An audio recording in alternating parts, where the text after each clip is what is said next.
আমার রক্তক্ষরণ হচ্ছে। আমি বিএনপির একজন কর্মী হয়ে এইসব বৈফল নির্বাচন কমিশনার নির্বাচন আমরা মানি না, মানব না।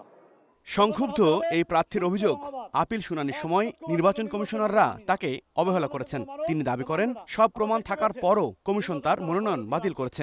বিষয়টি নিয়ে উচ্চ আদালতে যাওয়ার ঘোষণাও দিয়েছেন কেউ কেউ। আমি আজকে এখানে যারা ভোটার রয়েছে, আমি অসংখ্য ভোটার নিয়ে আসছি, কোনো কিছু শুনলই না। আমি তাদের বুঝলাম এবং আমি তার ইতে আচরণে সন্তুষ্ট নয় এবং ওনার দ্বারা বাংলাদেশে সুষ্ঠু অবাধ নির্বাচন হবে না। রোববার রাজধানীর আগারগাঁওয়ে নির্বাচন ভবনে শেষ হয় আপিল শুনানির কার্যক্রম। শেষ দিনে উপস্থিত ছিলেন সিইসি সহ পুরো কমিশন। শুনানিতে আসা বেশিরভাগই ছিলেন স্বতন্ত্র প্রার্থী। তাদের প্রধান জটিলতা ছিল 1% ভোটারের সাক্ষরতা নিয়ে। নুরুল হুদার মতো পাতানো একটা নির্বাচন দিয়ে কোনো একটি পক্ষকে নির্বাচনে বসিয়ে দিয়ে তারা চলে যাবে, এটা তো বাংলাদেশের ছাত্র সমাজ আশা করে নাই।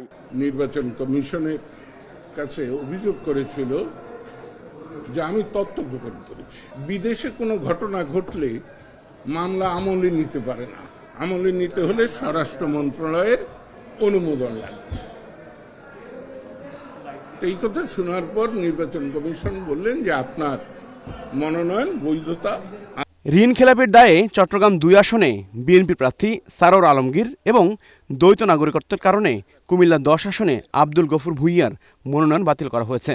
তবে তথ্য উপাত্ত উপস্থাপন করে মনোনয়ন ফিরে পেয়েছেন বিভিন্ন দলের প্রার্থী। আলহাজ সারোয়ার আলমগীর সাহেবের বিএনপির মনোনয়ন বৈধ ঘোষণা করেছে আপিলটি খারিজ করার মাধ্যমে। আমরা দেখছি অত্যন্ত দক্ষতার সহিত, নিরপেক্ষতার সহিত এই নির্বাচন আপিল ট্রাইব্যুনাল বিষয়গুলো বিবেচনা করছে।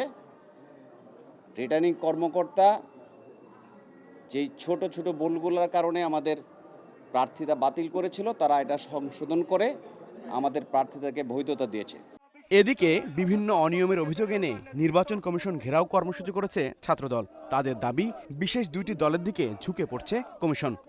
একটি বিশেষ রাজনৈতিক দল এবং তার সাথে আরেকটি রাজনৈতিক দলও ইতিমধ্যে যুক্ত হয়েছে।